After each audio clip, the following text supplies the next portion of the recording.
Okay, hello everybody. Welcome to this tech talk on the Stellar Consensus Protocol.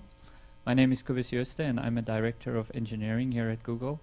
I want you to welcome our speaker today, David Mazières. David is a professor of computer science at Stanford University and the chief scientist at the Stellar Foundation. David also wears a lot of cool t-shirts. And so give a warm welcome to David. Thank you. Thank you. So before we get started, Stanford requires me to tell you that this work is paid consulting. It wasn't part of my regular Stanford University duties and responsibilities.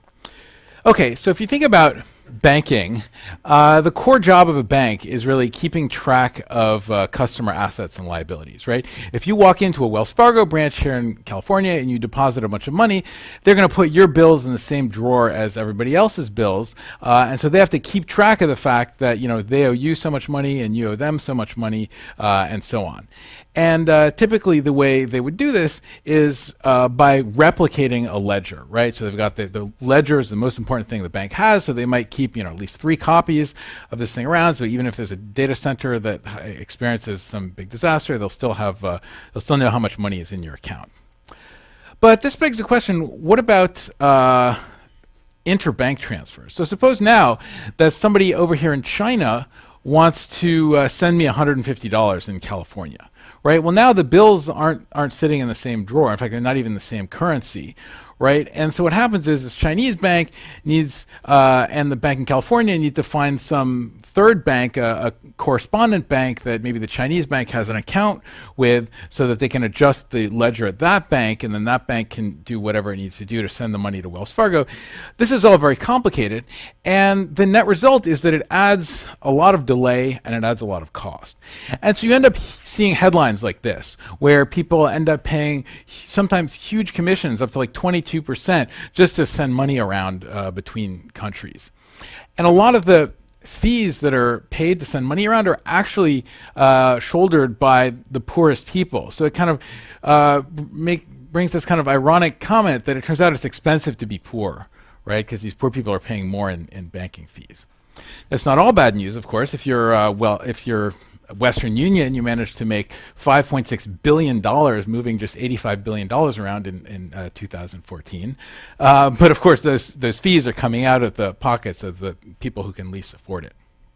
Now, of course, there's actually something worse than having to pay excessive fees to Western Union, and that is you might not be able to send money around at all. Right? So imagine that you want to send money home to your family in Somalia, and it just turns out there's no way to do that. And in fact, that happens. So you see headlines like this, where people are literally unable to send money back to family members who need it. Okay. So what's going on here? Well, if you think about today's financial networks, they actually look a lot like email did before the internet.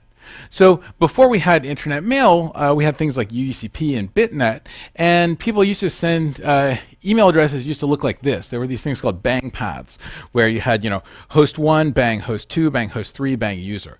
And these addresses, they're not globally meaningful, and they add a lot of delay because the email had to go through a bunch of hops with store and forward. And nowadays it's pretty easy. It doesn't matter where you have an email account, if it's Gmail or Yahoo Mail or wherever, you can just send email to anybody else. So wouldn't it be nice if we could send money around the internet in the same way? And that's really been that's the core focus of what we've been working on at the Stellar Development Foundation. And the first observation here is that it actually would be possible to move money around like this if we had some kind of global ledger keeping track of who had what money, right?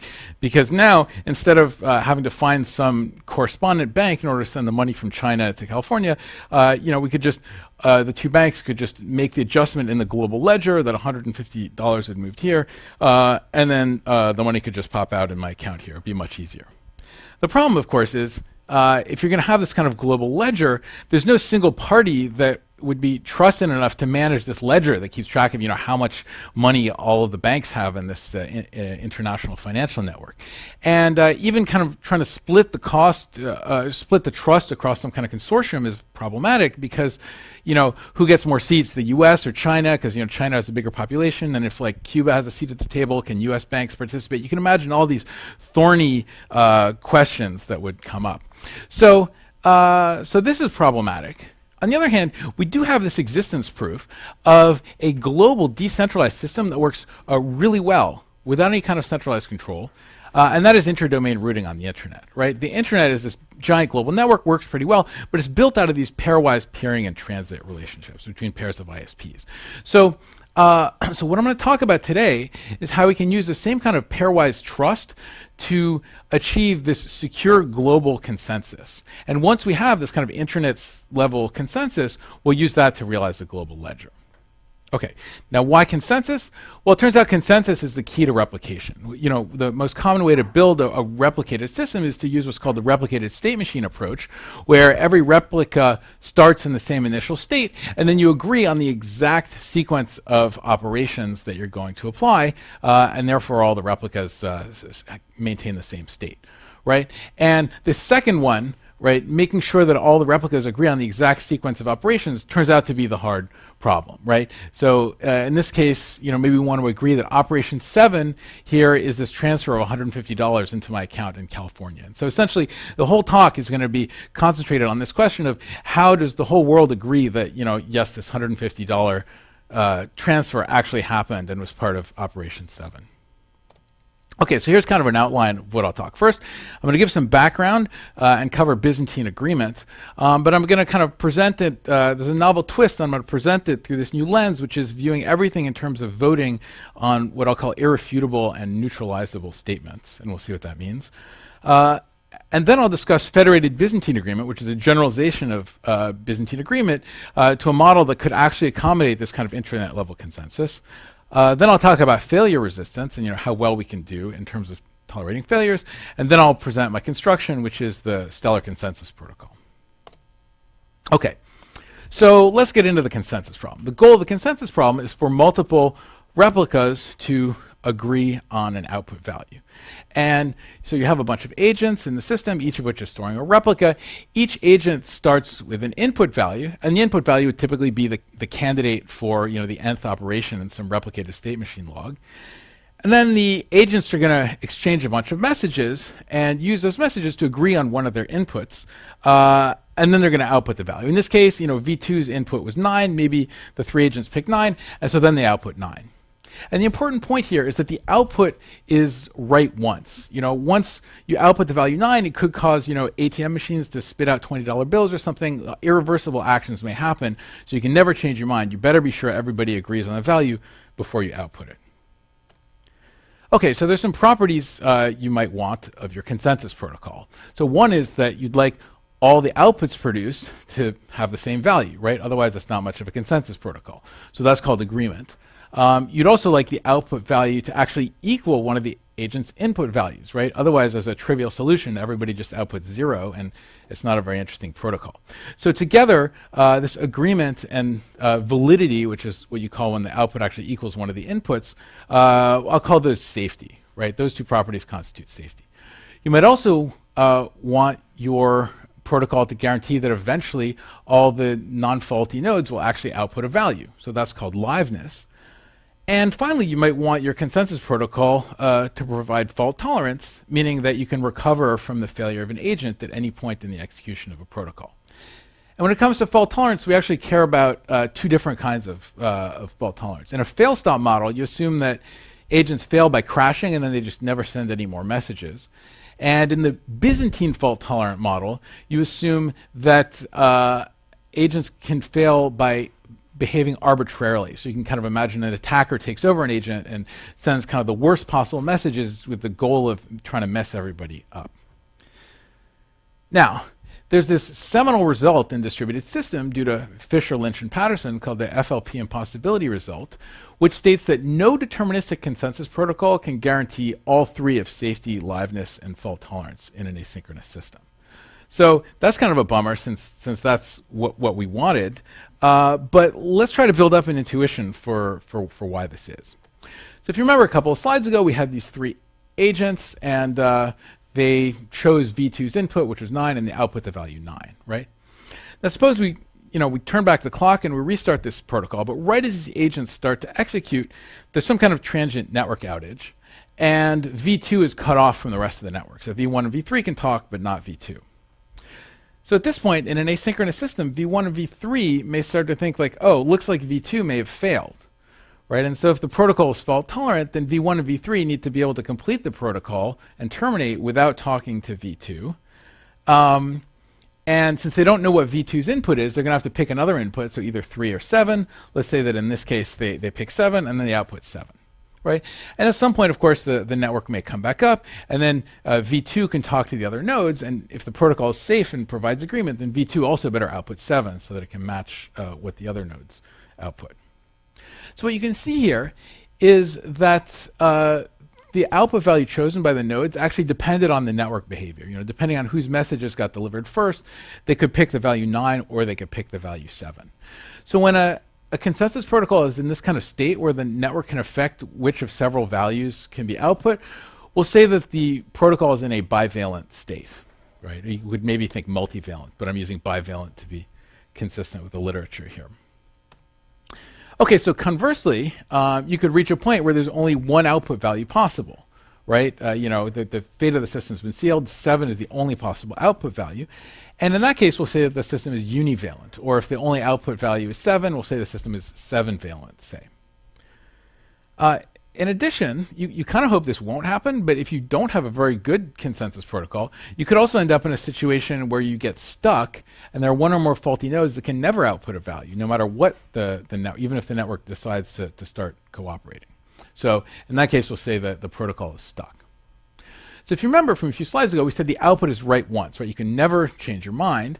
And of course, all the output values need to agree. And so what that means is that it's never possible to output a value if you're in a bivalent state, right? Because once a particular value has been output, well then that should seal the state of the system. Any other outputted values should be the same. So that means that if you have one of these systems and you have an execution that starts in a bivalent state and then it eventually terminates, then it must at some point have reached a univalent state. Okay, so now here's an intuition behind this FLP impossibility result. Let's imagine that you have a terminating execution of a bivalent system, right? You start bivalent and eventually everybody outputs some value. And let's let M be the last message that was received by any node in a bivalent state. So receiving M is kind of what flipped the system from a bivalent to a univalent state. So in that case, we'll say that M is we'll call M the deciding message, right? Because somehow delivering M is what decided the fate of the system. Okay, now let's kind of turn back the clock and say that instead of delivering M, the network had delayed M and a bunch of other messages had gotten delivered first. And those messages, of course, might have altered the state of the system, and they might have altered the state of the system in such a way that when M is eventually delivered, much later than it was originally, it's no longer a deciding message, right? And just delivering M is not enough to flip over to a univalent state. So in that case, we'll say that the message M has been neutralized, right? Neutralizing a message means taking what would have been a deciding message and now making it no longer interesting or no longer able to decide the fate of the system. So here's the overview of the FLP proof, right? You can show that there are bivalent starting configurations. And then if your system is fault tolerant, it turns out that the network can neutralize any deciding message. And the reason is that whatever nodes sent that deciding message might have failed. So you can't always count on being able to receive that message. So there has to be some way to kind of recover and say, okay, let's stop waiting for that message and do something else so that we can make some progress and pick a value. And so taken together, what these two things mean is that the system can essentially remain bivalent in perpetuity. If every time there's about to be a deciding message, the network pathologically delays just that one message until it's been neutralized. And so you'll never end up transitioning to a univalent state. Okay, so how do we cope, given that we want to achieve consensus and a lot of systems depend on it? Well, what you want to do is design protocols that terminate in practice. even if they're not guaranteed to terminate.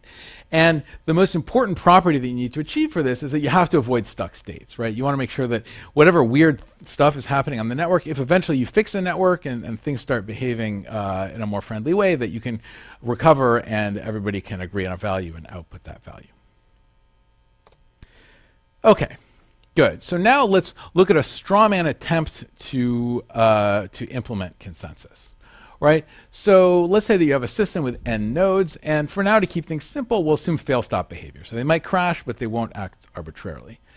And now we're going to pick some quorum size t, where t is greater than n over 2. So t includes a majority of nodes, and we say that if t nodes, namely in other words a quorum, ever all vote for the same value, then it becomes safe to output that value. In this example up here, you can notice that quorum A here has all voted for the value 9, so at that point it becomes safe to output the value 9, right? And this guarantees agreement because the quorum size includes a majority of nodes. So any two quorums will intersect in at least one node, and nodes aren't allowed to change their votes, so there can be at most one value that will be output.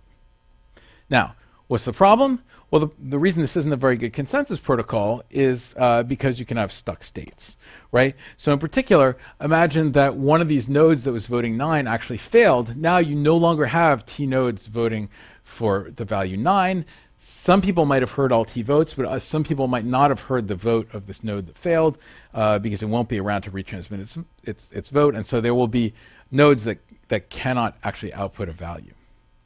Another problem you could have is you could have kind of a split vote, right? So everybody votes for a different value and you can't change your vote, then you'll never be able to output any value because no value will ever actually have a quorum voting for it.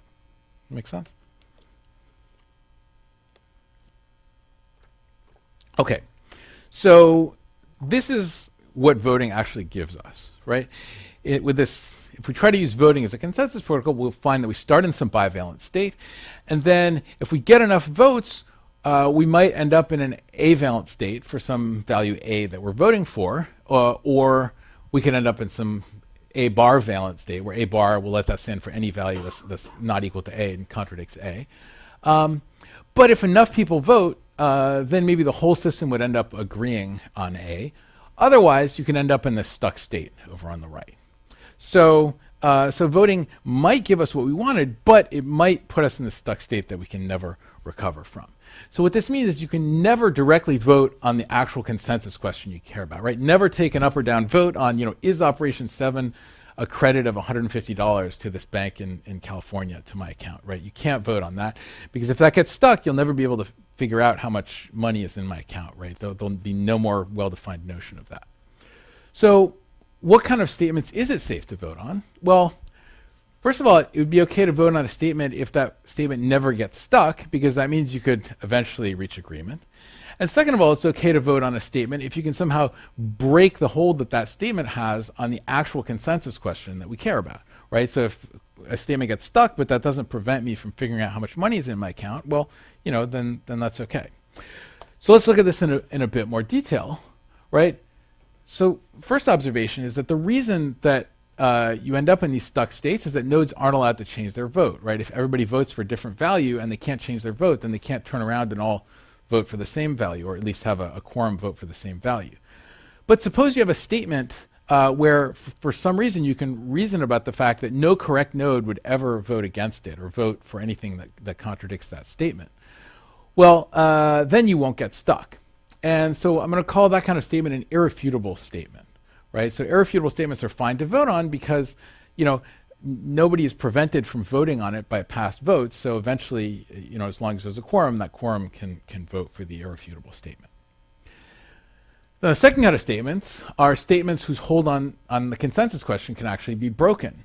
And if you recall from when we were talking about the FLP proof, that we said that for a fault-tolerant system, you need to be able to neutralize any deciding message.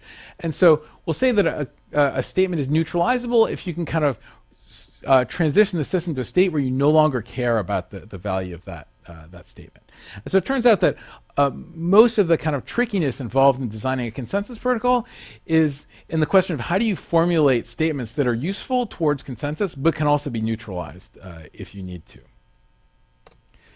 Okay, so there are two popular ways of designing these neutralizable statements. One is the ballot-based approach, and the other is what I'll call the view-based approach. The view-based approach may actually be simpler, and you should probably use it if you can get away with it, but in this particular context, I couldn't figure out how to make it work, so we'll talk about ballot-based neutralization. So ballot-based neutralization is something that was introduced by Leslie Lamport for Paxos, and the idea is that you vote to commit or abort ballots where the two are contradictory. You can only vote one way. And each ballot is a pair, n comma x, where n is just a counter that can keep incrementing, so you have an unlimited supply of ballots. And x is a candidate output value for the consensus protocol. And we'll say that, if you actually have a quorum that votes to commit n comma x, then we'll say that it's safe to output the value x. Now, in order to make this work, we're going to have to preserve an invariant. And the invariant is that all committed and all stuck ballots are going to have the same value x.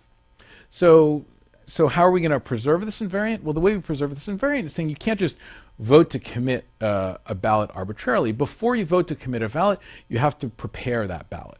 And what does it mean to prepare the ballot? Well, you prepare a ballot n comma x by aborting every ballot with a lesser or equal counter n prime that has a different value not equal to x, right?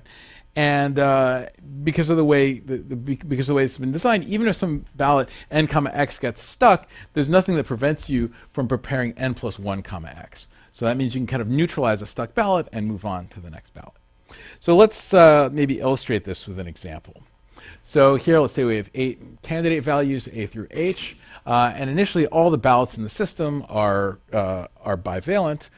And then let's say the system kind of agrees that they've prepared 1 comma G. In other words, they've aborted all the other ballots. At that point, you might vote to commit 1 comma G. But you could lose that vote. It could turn out that 1 comma G was aborted after all.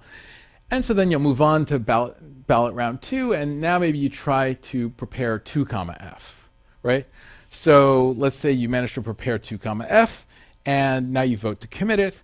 And it might be that, well, you know what, that vote gets stuck. It turns out we'll never manage to commit 2 comma F, you know. Oh well, just bump the counter again, and now let's move to 3 comma F, right? And now you'll prepare 3 comma F and vote to commit 3 comma F. And maybe this time the vote succeeds. So you've managed to commit ballot 3 comma F, and now we're done. We've chosen the value of the system. We can output the value F. And notice that at this point, nobody cares about the status of 2 comma F anymore, right? That's been totally, it's been neutralized, right? Whether 2 comma F is aborted or committed or we'll never know, it just doesn't matter, because the question we actually care about, which is should we output the value F, that one has been decided. And if for some reason not everybody can see the quorum that voted for 3 comma F because maybe some nodes failed or something, that's fine. Just bump the counter again, and now we can prepare and commit 4 comma F. So this is Paxos. This may be an unusual way to present Paxos, but we'll see that it's a way that generalizes to the model that we need for this kind of global financial network.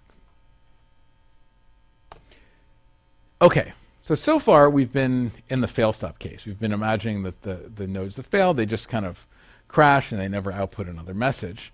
What happens when you have Byzantine failure, right? So the big difference here is that when you have a Byzantine failure, the failed node, it can actually change its vote, right? It can give inconsistent messages to different people. It can tell one person, oh, I vote for this value, and somebody else, oh, I vote for that value.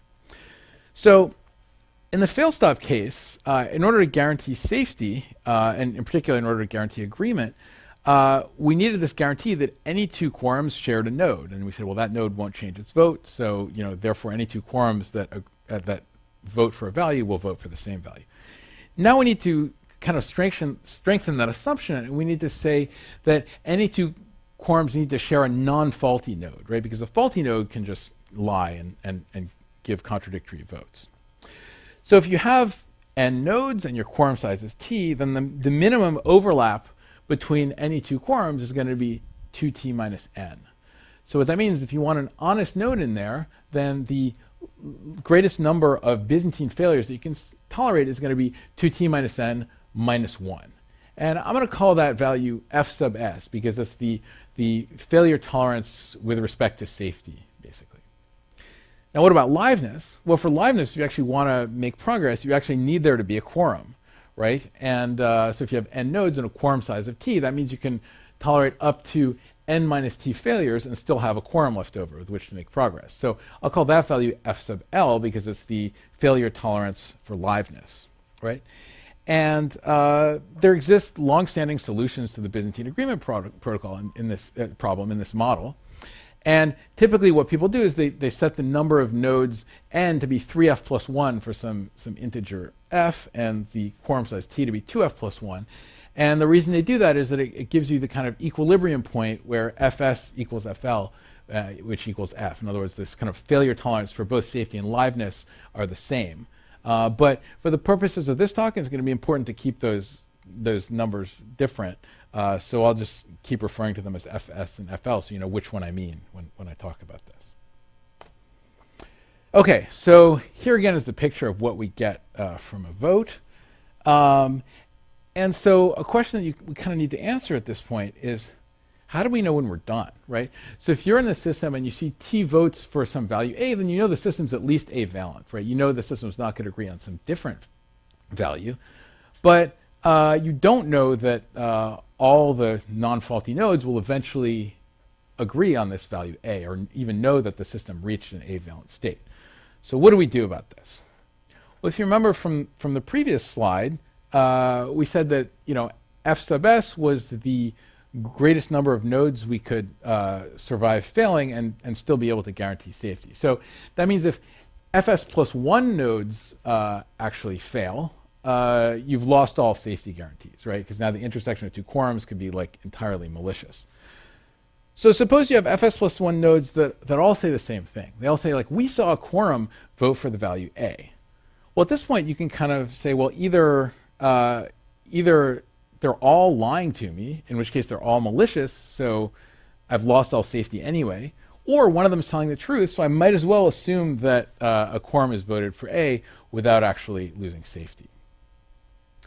Now suppose you hear actually FL plus FS plus 1 nodes all say the same thing. They all say, we saw a quorum vote for A. Well, it could be that after saying this, FL or more than FL of those nodes die, in which case the system, we can't guarantee liveness anyway.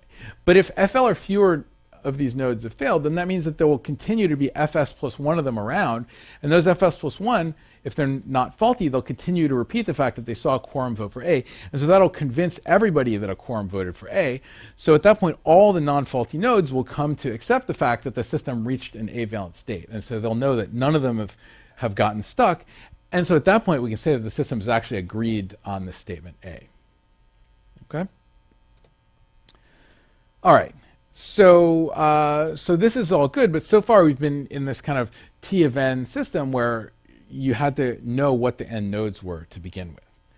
So now I'm going to talk about this new model called Federated Byzantine Agreement, which is kind of a generalization of standard Byzantine agreement to a setting where you don't have universal agreement on who all the nodes are or how trustworthy all the nodes are. And the key idea in Federated Byzantine Agreement is that we're going to pick our quorums in a decentralized way. So each node in the system V is going to pick one or more of what I call quorum slices. So quorum slices are sets of nodes that include V itself. And a quorum slice is a set of nodes that V believes is kind of important enough that if the whole quorum slice agrees on something, then that thing is true and it's not going to be rolled back. And you can kind of think of deciding to put somebody in your quorum slice or one of your quorum slices is vaguely analogous to, in the intradomain routing setting of two ISPs deciding to peer. They decide that there's some value in exchanging internet traffic, or in this case, that some value in waiting for somebody to agree to someone before before considering that statement settled. Okay. So a federated Byzantine agreement system is basically a set of nodes V and a quorum function Q, where Q of V is the set of slices that were chosen by node V. And so now we can define a quorum. We can say the quorum U is just a set of nodes that contains at least one slice belonging to each one of its members, right? And this is kind of like the key definition in the whole talk, right? So I want to zoom in on this with a couple of examples to make this much more concrete. So let's start with a simple example, just a system with 4 nodes, right? And you have the quorum. Each node, also to make this even simpler, has only a single quorum slice, and I'm representing the quorum slices by drawing arrows from a node to all the other nodes in its quorum slice, right? So in this case, you can see V1's quorum slice is V1, V2, V3, and the other 3 nodes, V2, V3, V4, are a quorum slice for each other. So you can see that if you look at just nodes V2, V3, and V4, that is actually a quorum, right? Because it contains a slice belonging to each one of its members, right? If you look at the set V1, V2, V3, that is a quorum slice, but it's not actually a quorum, right? Because in a sense, V1 is saying, well, I'll agree to something as long as V2 and V3 agree to it. But then V2 is saying, well, I'll agree to something only if V3 and V4 agree to it. So you can see V1 is never going to be able to accept any statement unless V4 agrees to it, because V2 is not going to agree to it unless V4 is somehow involved here. So in fact, the smallest quorum that contains V1 is a set of all nodes in the system, V1, V2, V3, V4. Okay, so this is kind of a simple example. Let's turn to maybe a more realistic example, which would be a kind of a tiered quorum slice. So maybe there's kind of a top tier of very important nodes, and they only know about each other, but they're kind of configured in a 3 out of 4 setting, where each of V1, V2, V3, V4 believes that 3 of those nodes constitutes a quorum slice.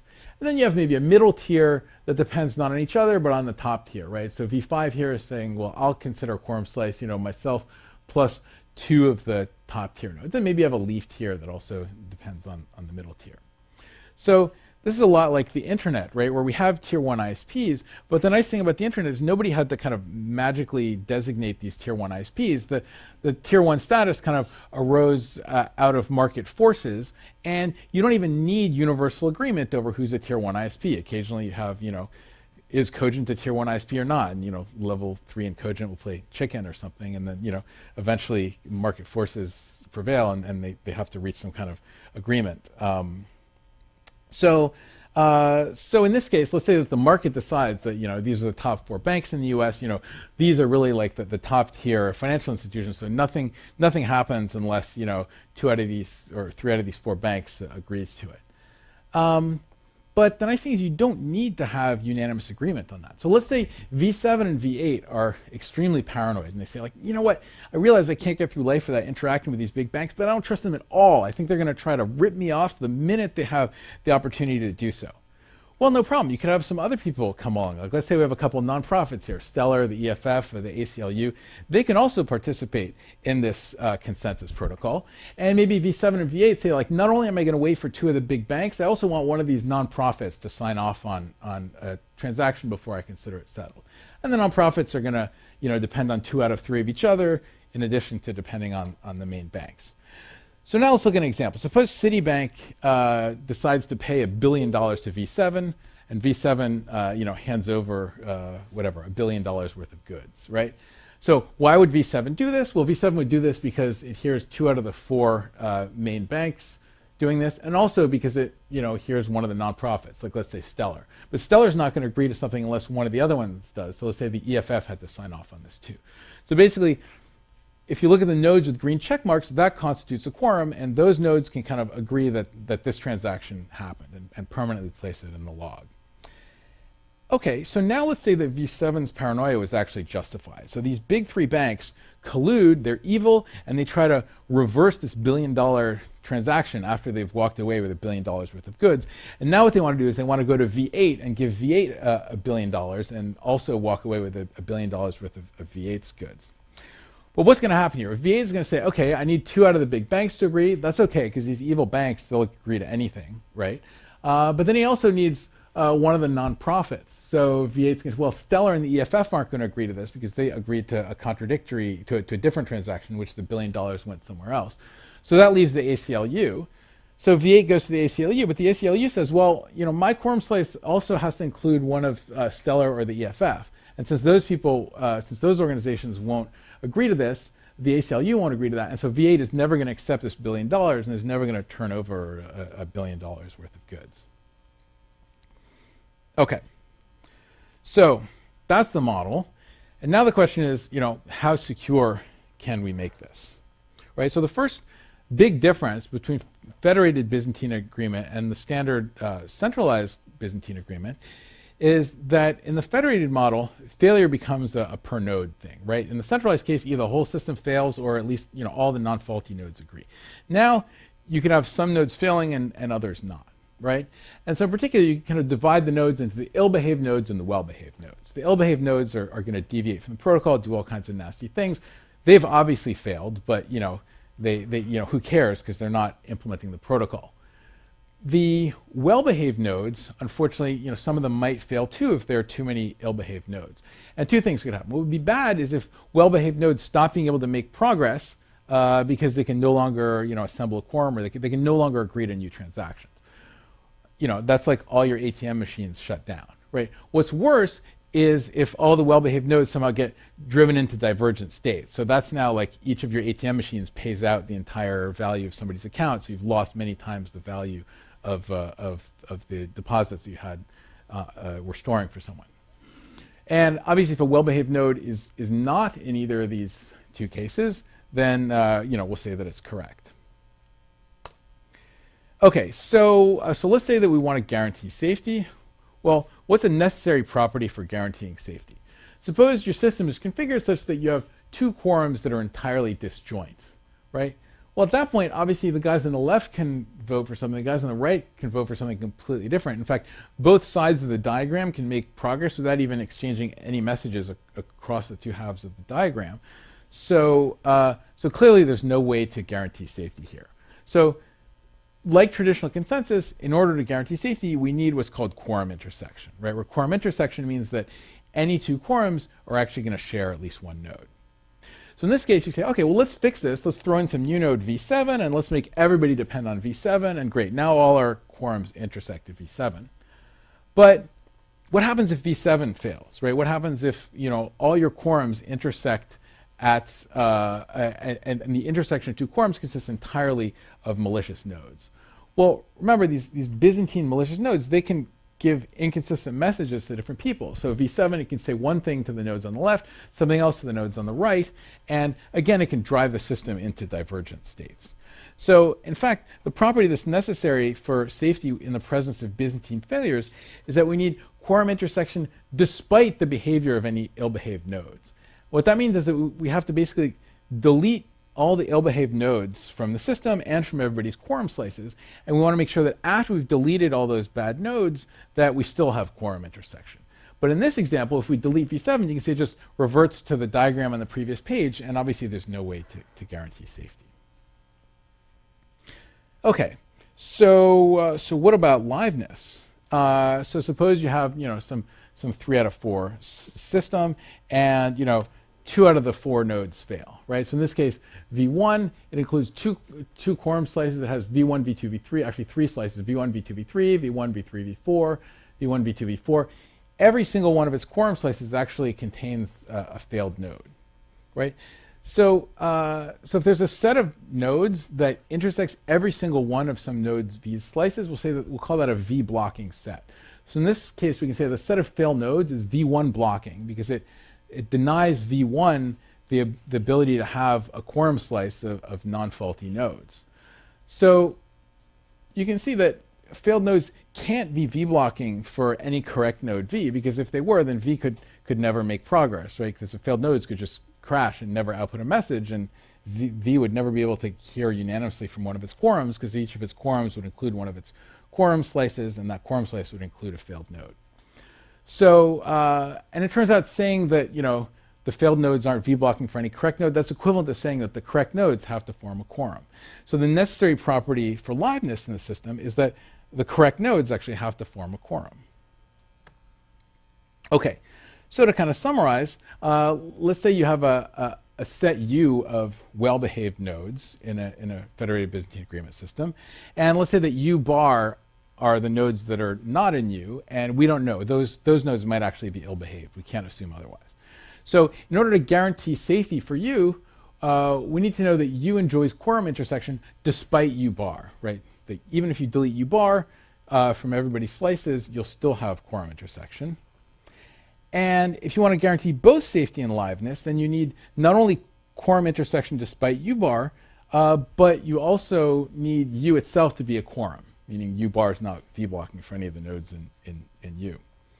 And if both of these properties hold, then we'll say that for set U, then we'll say that the nodes in set U are actually intact.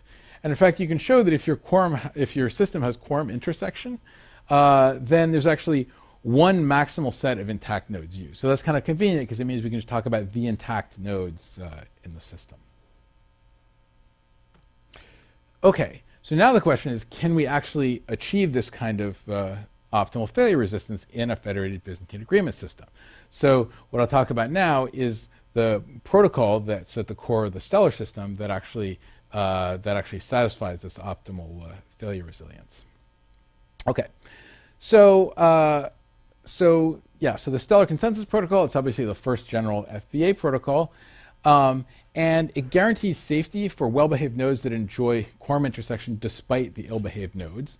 So what that means is if you use my protocol and then you end up in a situation where your nodes diverge and you lost safety, then you can at least take comfort in the fact that no other protocol could have done any better, could have guaranteed you safety under this circumstance. You just had too many failures, or you had, your quorum slices were too small or were poorly chosen. Also, SCP is going to guarantee that intact nodes never get stuck, so you can always end up making progress.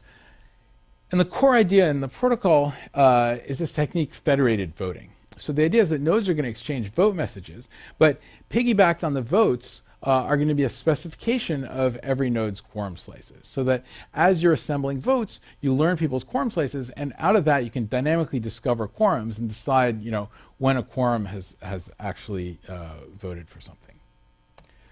So, so as before, federated voting, nodes V are issuing these vote messages, and if a node votes for some statement A, of course that has to be consistent with all of node V's past votes and any statements that V has accepted. And if you reach a point where there's a whole quorum U that every node, in which every node has voted for the same statement, then we say that quorum has ratified the statement, right? So ratifying a statement means like an entire quorum voting for it. And you can show, and it's not very surprising, that if the well-behaved nodes in the system enjoy quorum intersection despite the ill-behaved nodes, that they won't ratify contradictory statements, right? It makes sense intuitively because when you delete all the ill-behaved nodes that are issuing multiple votes, you still have quorum intersection. Well, the good nodes at the intersection of any two quorums are not going to change their vote, so you're not going to have two quorums, voting for contradictory statements. Okay, so that's all well and good. We still have two problems, though, which is you could have an intact node V that's unable to ratify some statement A, even after other nodes have ratified the statement A. So some nodes might get stuck while other nodes think the system's agreed on something. Or you could have, and so that could happen either because V voted against a value and it's not allowed to change its vote, or because some node failed after voting and V didn't hear the votes. So effectively, the outcome of federated voting looks like this. Now, this should be a familiar diagram. This is exactly the same set of outputs that we could have in the centralized case, right? And so the first thing you might think is, well, maybe we could apply the same reasoning as in centralized voting. So if you remember in centralized voting, we said, well, let's say you have the intersection of two quorums, and that intersection unanimously says, hey, we saw a quorum vote for A. Well, then maybe other people could decide that a quorum voted for A, even if they themselves didn't vote for A, or if they didn't hear the votes. So does that work here? Well, unfortunately not, right? So what's the problem? The problem is before we had this premise that either the whole system failed or it was okay and all the non-faulty nodes were gonna have safety, right? And now failure is this per node property, right? It's not a system-wide property. And so in particular, if you look at node Vn-1 over on the right-hand side here, he might say like, oh, well, the intersection of my quorum and quorum A is like unanimously telling me something. but I don't really care about quorum A. For all I know, quorum A on the left is like some weird Sybil attack that was constructed just to try to get me to accept some statement that I shouldn't accept. So tough, you know, I can't conclude anything from the fact that these people are telling me a quorum voted for A. In fact, in a federated system, you only care about the quorums that you belong to yourself. And so what that means is that the only way to kind of know that the system's reached an avalent state is to ratify the statement A firsthand. You can't believe it just because somebody else tells you that. So what are we going to do about this? Well, here's an idea. Suppose that there's a V blocking set that unanimously tells node V, hey, we've accepted the statement A, right? So either that whole set is lying, in which case node V is no longer intact, so we can't guarantee it's correct, or in fact, the system did, reach some avalent state, right? And these guys correctly accepted the statement A. So based on that idea, let's define this notion of accepting something. We'll say that a node V accepts a statement A that's consistent with V's history, as long as one of two things holds. Either there's a quorum that includes V, in which each member either voted for A or accepted A. So that kind of includes the case where V is firsthand ratifying the statement A. Or there's some V blocking set that unanimously claims that they have accepted the statement A. So the statement number 2 here is what allows a node to accept a statement even after it's voted against that statement, right?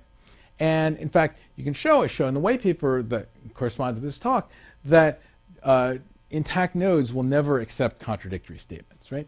So that sounds great, right? Except we still have 2 problems, right? First of all, there's the standard liveness and stuck problem that there's still no guarantee that just because one intact node accepted something, all the intact nodes will accept it. And second of all, there's this problem that we've actually weakened safety by adding this second property here. And you could end up in a situation where you have non-intact nodes, but that still ought to enjoy safety even if they don't enjoy liveness. And now we have no way of guaranteeing that they won't accept contradictory statements. One way to look at this by analogy with a centralized system is that what we really wanted was a set of size fs plus 1 to tell us something, and what we have, a V blocking set, is more like fl plus 1 instead of fs plus 1. Okay? Okay, so how do we fix this? Well, the solution is actually to hold a second vote on the fact that the first vote succeeded. So we'll say that a quorum confirms some statement A. When that quorum ratifies the statement, we accepted A, right? And so a node that's part of that quorum has confirmed the statement. So this immediately solves problem 2, the suboptimal safety problem, because now in confirmation, it is a first-hand ratification, right? There's no weird second criterion here that involves some V blocking set, right? You need a quorum to confirm something. Turns out this also solves the first problem where you have intact nodes that are unable to accept something, right? Because if you think about it, you can have intact nodes that vote against a statement that's later accepted, but they won't vote against the fact that the statement was accepted. The fact that the statement was accepted is actually irrefutable, right? And if you remember, that was one of the 2 kinds of statements that it's okay to vote on. It's irrefutable statements, right? And in fact, I show that once you have a single intact node in your system that's confirmed a statement, you're guaranteed that all intact nodes will eventually confirm that statement, once enough messages have been delivered. Okay, so here's summarizing this federated voting process, right? You start in some uncommitted state, you have some statement A that you think is valid, you might vote for A, and then if you see a quorum vote for A, you'll accept A, and you'll hold another vote, and then you'll confirm A. Or it could be that you voted against A. That's okay, you might see a V blocking set say that they've all accepted A, and so at that point you'll accept A anyway, and then you'll again vote to confirm it and get to the right-hand side, right? And once you've reached the confirmed stage, you know that all the other intact nodes, if you're intact, will also confirm A, and so you can kind of rely on A for both purposes of safety and liveness. Okay, so how do you get from voting to consensus? Well, it turns out to be exactly the same thing as Paxos, right? So you're going to vote to commit and abort ballots. We're going to have the same invariant as before, namely all the committed and stuck ballots are going to have the same X. and you're going to have to prepare a ballot before you vote to commit it. There's just, for convenience, slightly different definition of prepare, where we just totally order all the ballots rather than the way it's done in Paxos, but it effectively works out to be the same thing. Now, there's one interesting twist, which is how do you know what values to vote for in the first place, right? So far, this has all been very abstract, and what you'd like is actually for the system to kind of converge on some value, and then everybody votes for the same value with reasonable likelihood, and then you can just kind of finish your protocol quickly versus everybody trying to nominate different incompatible ballots, and you never make progress. So the other component of this protocol that I don't have time to get into is a decentralized nomination protocol that basically lets you select a set of values that you can then combine deterministically, so everybody ends up with the same value. And the key insight in the nomination protocol is the fact that you can vote to nominate a value, but you can't vote against nominating a value. So nominating values is essentially irrefutable, and that's what allows the system to kind of converge on some set of nominated values. Okay, so this protocol SCP has a bunch of interesting properties, right? First of all, it's decentralized, and then it can actually realistically accommodate this kind of like internet level consensus. It's also low latency, by which I don't mean microseconds, but I mean compared to the amount of time you wait for credit card swipe, like, yeah, we can do this in 5 seconds, no problem. It's got flexible trust. You can have, a small nonprofit like Stellar or the EFF helping to keep the big banks honest, even though they have many fewer resources. And it just depends on digital signatures and hash functions. So you've got kind of standard asymptotic security. You tell me how powerful your adversary is, and I'll tell you whether to choose, a 256 or a 512-bit hash function, how big your signature keys should be, et cetera. And basically, you can have effectively zero chance of an adversary breaking it. Now, obviously, there's a lot of related work. Standard Byzantine agreement provides the latter 3 properties, but it's not decentralized. That's why it didn't solve this problem. What did solve this problem is proof of work, and we've seen how powerful that is because of how much Bitcoin has taken off, right? But Bitcoin doesn't have the other 3 properties, right? In Bitcoin, you can't decide you want to trust the EFF. You have to trust whoever has the most hashing power. And then there's also proof of stake, which is kind of like a cross between proof of work and Byzantine agreement. But it's still there. You're trusting the people who have the most money, which is not necessarily, the ACLU or whatever. So it's important to point out that consensus is not the same thing as a cryptocurrency. So SCP doesn't offer some, rate-limited way to mint new coins. It doesn't provide intrinsic incentives for good behavior, right? We expect people are participating in our system because they're financial institutions that see value in having this, global financial network, but they don't get paid to do it. They get paid because they're making money as banks. It also doesn't tell you whom to trust. So, you could obviously configure your quorum slices in a bad way and end up with an insecure system. But that said, I think that SCP has a bunch of applications beyond financial networks. And one of them that I want to point out is CA accountability, right? So one problem is that all our browsers, they ship with dozens and dozens of root CAs, any one of which can sign certificates. True story, Turk Trust went and, signed a bogus certificate for Google.com, allowing man-in-the-middle attacks. So people are trying to address this through efforts like certificate transparency. But certificate transparency requires you to kind of trust a set of logging agents who are going to output these logs of certificates, right? And so you could actually increase confidence in the system by having this be more like a global log that the entire internet signs off on, and that would make it virtually impossible to roll back a certificate that had been issued. So SCP could basically increase confidence in the auditing process. Now, Stellar, it's this financial network that I've been mentioning, and in fact, it is a system that we've deployed. Our initial focus is in Nigeria because the banking system there is a big pain point. There are many fewer people with bank accounts there, and financial services are much less smooth. A few months ago, we integrated with Aredian, who's a vendor of software to microfinance institutions, and so that provided access to about 200 or 300 microfinance institutions who can now send money over Stellar. We'll be able to as soon as we get regulatory approval for that. And finally, since I know this is also going to be on YouTube, where some non-Googlers may see it, I want to mention that we're hiring. So if you like the idea of working on cutting-edge distributed systems, please contact us at Stellar. We've got some cool. Everything we're doing is open source, and it's pretty interesting stuff. Good. Thank you so much for joining us today and taking time out of your busy schedule. I think we might have just a few minutes. Does anybody in the audience have any questions?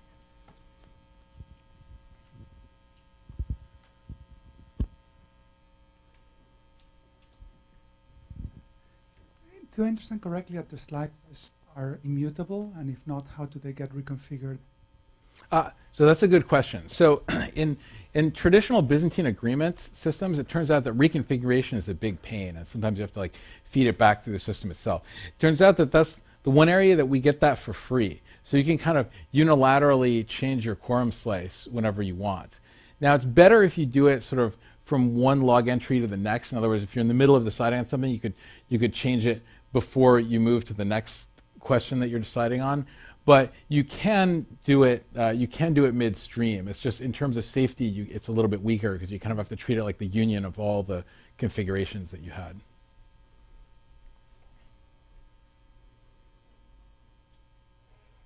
The question over there. Oh, there. You said the messages themselves contain the definition of all your slices, essentially? Yeah, so they contain a cryptographic hash of it, and then if that and you have a big cache, and then if you don't have that, if that hash is not in your cache, then there's a separate side protocol where you say, please give me the preimage of this hash value. I see. And do you guys sort of who runs the service that provides these preimages, basically? Like who? Oh, each node. So if I hear a message from you and it includes a hash, and I don't have that hash, I just ask you for it. So, I mean, it's just an optimization. Conceptually, it includes the whole thing. It's just, it would be more bandwidth than we want to consume. So sort of like public keys and like file system paths, in a sense. Maybe.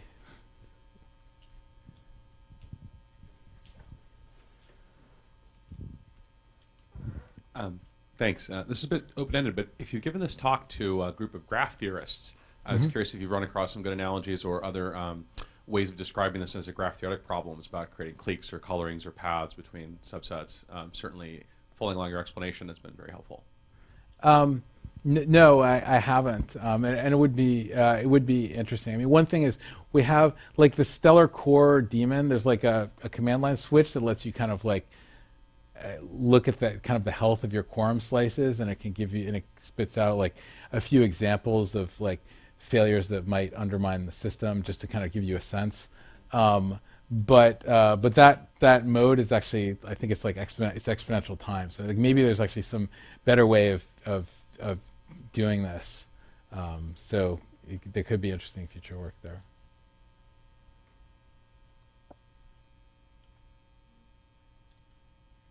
Okay, so I think that probably concludes the talk for today.